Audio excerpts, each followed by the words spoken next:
lightweight division in an 8-round showdown between two fighters with very high levels of experience. Jeffery Torres from Connecticut taking on Garner from Buffalo, New York. This one's going to be an absolute war. Let's send it up to our ring announcer, Margaret Cresta, to introduce both fighters.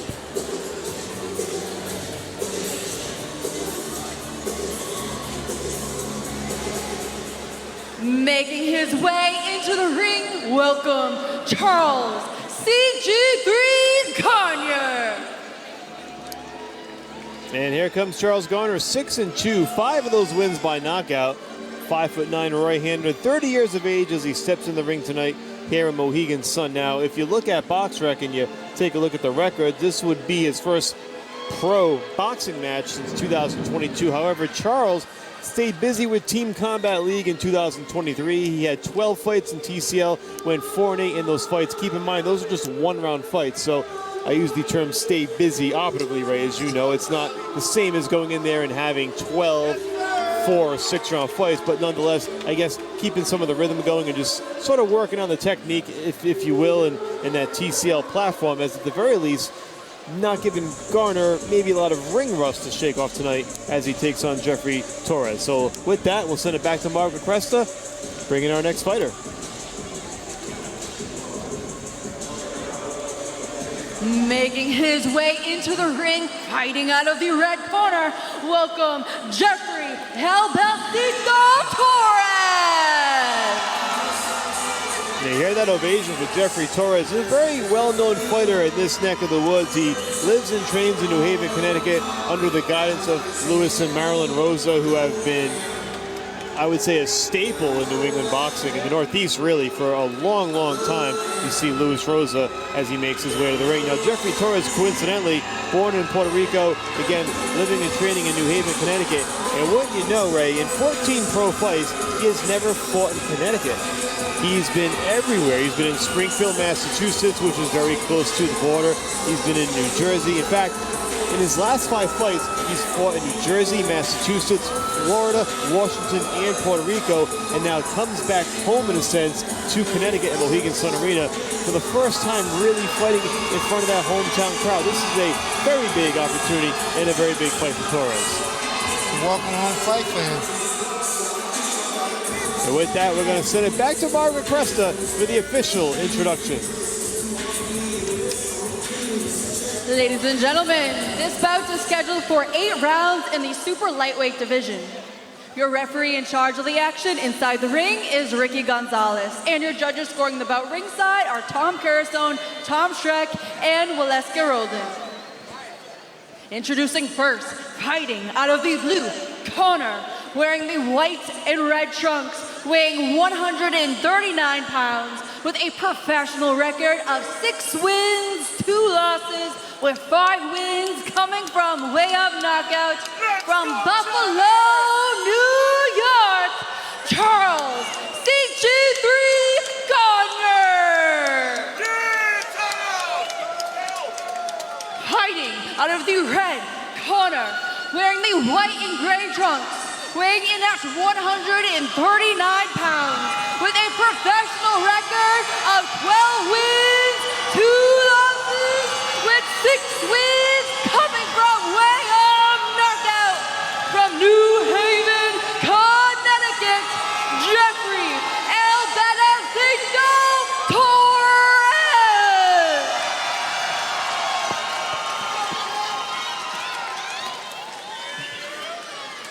Gentlemen, you receive your instructions in the dressing room. I expect a good, clean fight. Protect yourselves at all times. Obey my commands at all times. Touch them up. Here we go. Jeffery Torres taking on Charles Garner. This one's scheduled for 8 rounds in the super lightweight division. Garner in the red and white, Torres in the silver and white. And again, Torres, for the first time fighting in front of fans in Connecticut. He's been in Springfield, Mass plenty of times. He's fought almost all over. He's been under different promotional guidance throughout his career, but has remained close and loyal to the Roses, Lewis and Marilyn, who have guided him from day one. Only 2 losses on his record. One was against Josh Wagner, a fight that I remember from 2021 in Springfield. Wagner, in fact, both fighters were 7-0 at the time. Wagner got the W, and I'll tell you what, no slouch whatsoever. Wagner now 18-0 in his career, and he's just climbing the ladder in super lightweight, the Canadian-born Josh Wagner. Yes.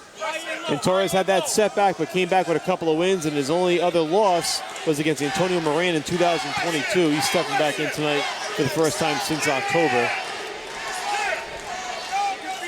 And Garner's had some tough competition too, Ray. He lost his first career fight in the MGM bubble during COVID in 2020. Also suffered a very close split decision loss to Rolando Vargas, who was 7-1. That was back in 2022.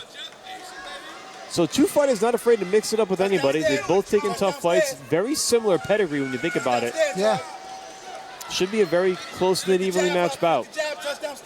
Garner came out orthodox, and in 10 seconds, he switched right back to lefty.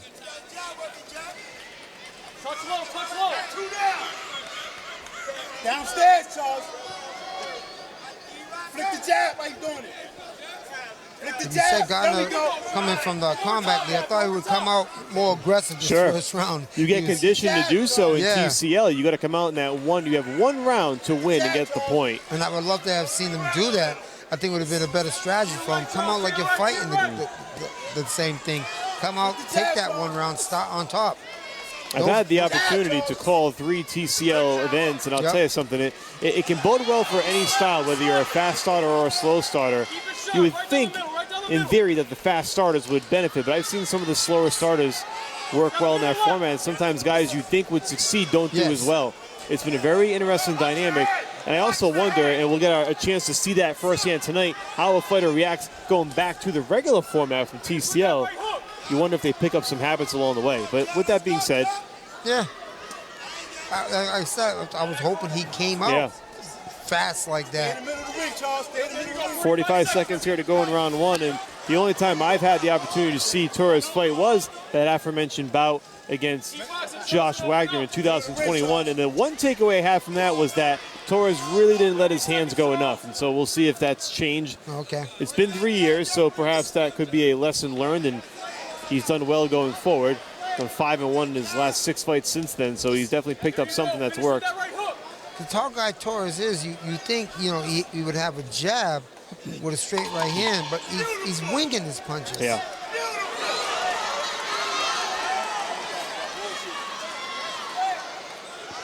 And Garner, that's why I said I would love to see him come out right away. That round there is very hard to call. It depends on what you like better. The Torres that wings his punches from left and right, or Garner, who's patient and worked everything down the middle. It was a very tough round to score. I think it was as even as you could get without really knowing which way it could go, and that's why I'm glad we have 7 more to go in this fight, because these fighters do appear to have an opportunity to pace themselves going forward. Now we'll see if Garner picks it up a little bit here in round number 2, being the quote-unquote road fighter. And sometimes what that entails with Jeffery Torres is definitely an added level of pressure fighting in front of his hometown fans for the first time in a while. Yeah. He did have a fight in Massachusetts, though sometimes the Connecticut fan base does not travel as well to Mass. And again, being in New Jersey and Florida, the one thing I will say sometimes is that fighting on the road can definitely condition you from a mental standpoint to really be prepared for anything. And you've been fighting on the road, you come back home, now you get the fans cheering for you, not cheering for you. How are you going to blow your load out there? Is it more nerve-wracking for you? Flick the jab, move your head. Round 2 underway here at Championship Jackpot. And Torres clipped Garner, who stumbled backward into the ropes. Not sure if he just lost his footing or if he really got hit pretty good there. I believe he lost his footing. Flick your jab, Charles. Behind the jab, move. Don't get greedy with that lead hand, Charles. The head on the inside. Torres still only 27 years old. There's definitely a future for him in this sport, in this weight class. And if he picks up some more wins and starts a little win streak going forward, there could be an opportunity for him. He started fighting in started fighting at the age of 19. That was 8 years ago. So he's had a lot of on-the-job training and learning, as anybody would starting at that age. Flick the jab, step around, Charles.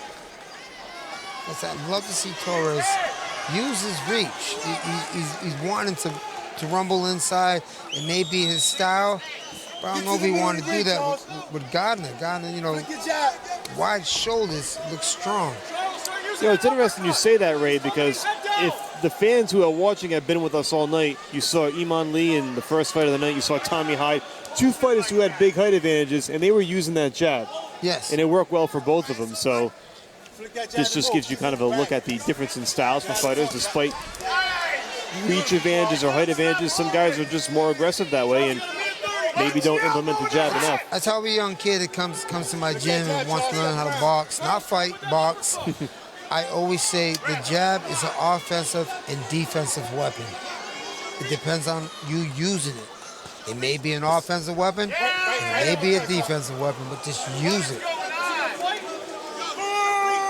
Crowd getting a little restless here. It seems like these two styles are kind of clashing with one another.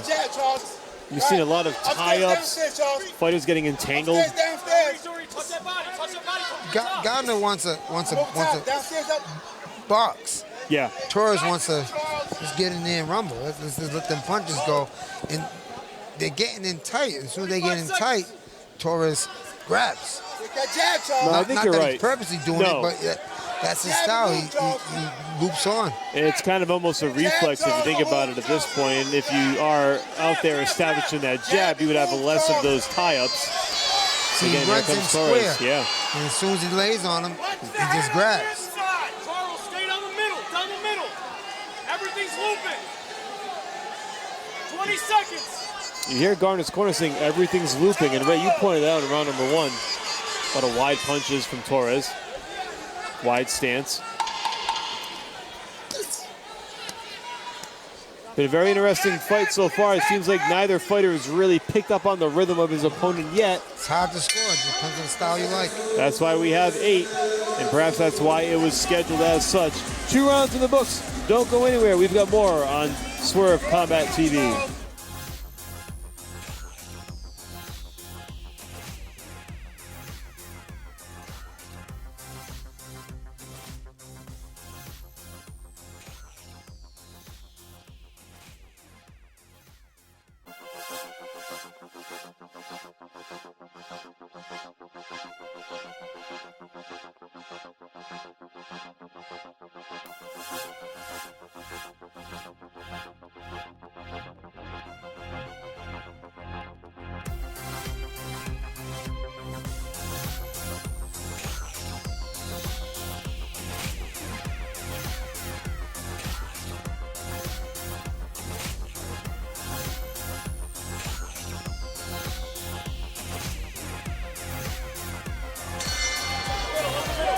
Welcome back to Mohegan Sun Arena and Swerve Combat TV. Michael Parenti joined by Sucre Ray Oliveira, the championship jackpot. Right now we're watching round number 3 between Jeffery Torres and Charles Garner. Torres in the silver and white, Garner in the red and white.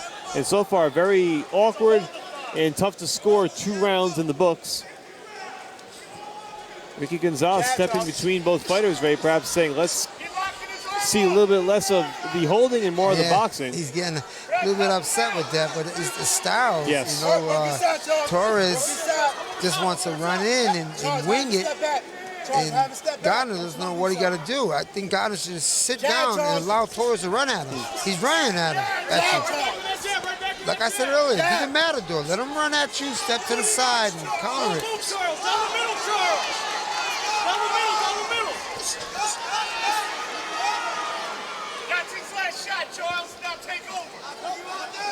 See, that's right there. They're both getting inside, but both are looking to grab or do something in there.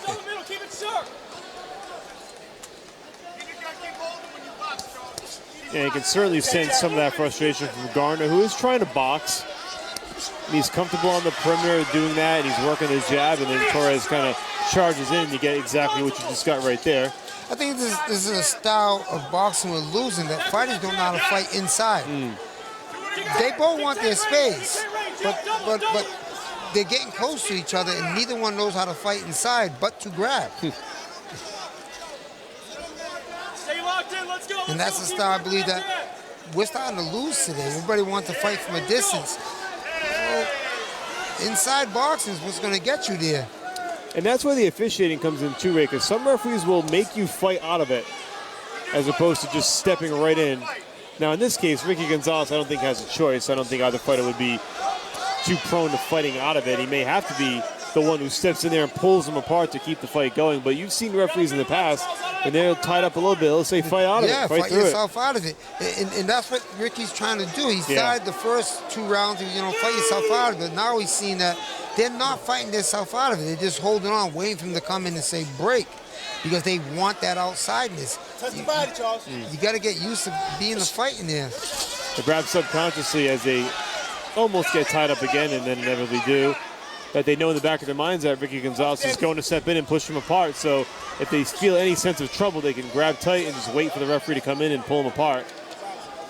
That's the 5th time now in the last 40 seconds. So we got to get a timeout here. Yeah. Turn around. Look at the referee. So Gonzalez does the talking to Jeffery Torres, and I would be led to believe that it was about the holding. Yeah, he's charging in, and as soon as he gets the rope, he's grabbing him. Round 3 in the book says Charles Garner's got a long thread coming off his shorts. That thing's about to stretch across the ring. That's the thing about wearing tassels. You don't want to pull it. You might just take my pants off. We'll get some replay action. There's really not much to replay here. It has not See been. right here, Torres is charging in. Yeah. That was beautiful what Garner did right there. He lands the sharp punches. But again, Torres charges in. Garner's bending with his hip and he's grabbing. Now, this is the action we're seeing, but most of it was holding. It was. And you wonder if you're Garner's corner, if you're trying to keep an eye on those looping punches. And I believe, and correct me if I'm wrong, that the middle is there for the taking for Garner. If he can execute through the middle, right down the pipe, that perhaps that might stop Torres in his tracks. Sometimes the fighter will think twice if he lands or eats a couple of shots on the way in. And it's just all subjective, but there's also that possibility that it could work. And this is also where you want the corner to have the experience. Yeah. You know, a lot of these guys, this is what people say all the time, that does your cornerman need to have boxing experience? Absolutely. I say yeah. They should. You know? Unless he's did over 300 pro bouts, then he doesn't. But if he did probably 100 or 20, he needs boxing experience to know in situations like this, what do I do? Have you been in that situation? Yes. Or seen that situation, and what did that fighter do? And you got to tell me what to do.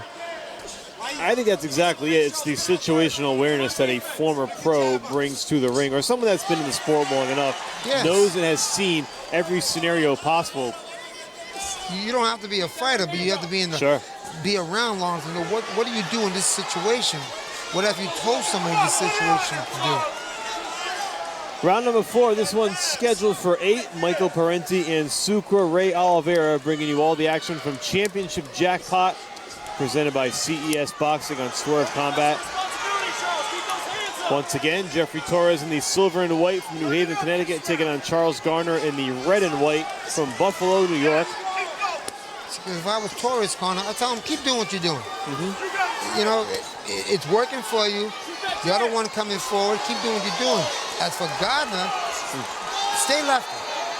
Stay lefty, let him charge in and step to your right side. Nice right hand there by Torres. And this time it's Garner tying up as he charges his way in. I think Torres is getting a little bit of space here in this round, Ray, and he's done a better job on the outside, landing some of these shots. We've seen a little less holding as I say it, we see it now, but at least this time it's a lot less. It has been less than round 4. Both fighters are getting their space now to throw punches. They're starting to stay in the middle of the ring instead of the ropes. If I'm Ricky Gonzalez, I go back to what we said in round 4. I let them try to fight out of it. I know there's a consequence to that. Feet get tangled, guys go down, they hit the deck, but you don't want to slow the pace too dramatically. See, what Torres wants to do, he wants to keep the fight in the middle of the ring. Every time he gets to the ropes, he's falling on top of Garner. Keep in the middle of the ring. Ooh, there's a big left hand. Right hand, I'm sorry, by Torres, and he sends Garner crashing to the canvas. Like I said, he kept it in the middle of the ring. That left hook connected. Don't run to the ropes. Keep it in the middle of the ring. A huge break here for Torres, who now sees the blood in the water here for the final 15 seconds. He's going to try to unload on Garner. Another shot there, another overhand right by Torres. Garner just trying to stay out of harm's way and survive the bell. Another flurry of left and rights by Torres. Garner stumbling in the ropes, and down he goes again. Is that I don't know, is that knockdown after the bell? I haven't even heard the bell. The bell was sounded. You got better hearing than I do. So the bell rings, Garner gets up, they're gonna wave it off. That's it. Jeffery Torres with the knockout victory. What a sensational knockout for Torres.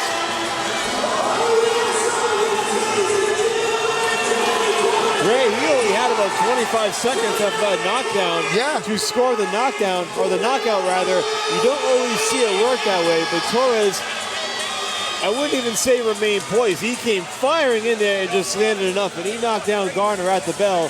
And although Garner got to his feet, Ricky Gonzalez says that's enough for him tonight. Torres kept doing what he was doing. He was charging in and throwing it wild. The whole fault was Garner. He wanted to stay in the middle of the ring, which Torres probably wanted to stay. You see right here, the fight looked better when they stood in the middle of the ring. Every time he got to the ropes, they fell on each other, and no punch was thrown. But in the middle of the ring is where both fighters were landing. But it kept Torres, who threw that wild left hook, and it caught him right there. Yep. That left hook caught him on the button. And I said left the first time, then I thought it might have been the right, but it was the left. And now you see the closing sequence here. Again, it was an overhand left that sent Garner stumbling. Torres followed with the right hand right at the bell. And Ricky Gonzalez says that's enough for Charles Garner.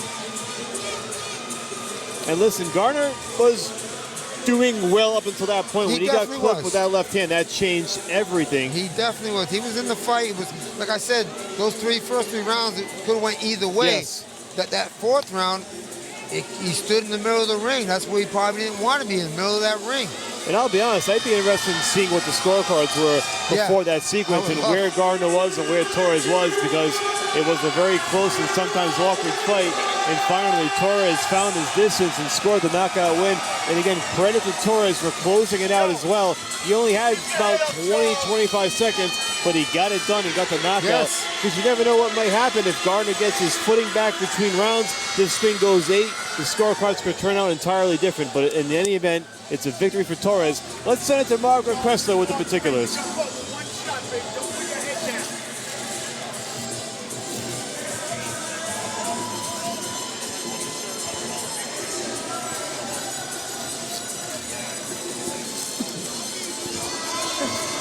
Ladies and gentlemen, at 2 minutes and 59 seconds into round number 4, Gonzalez took the ball out there for your winner, Jeffery Torres.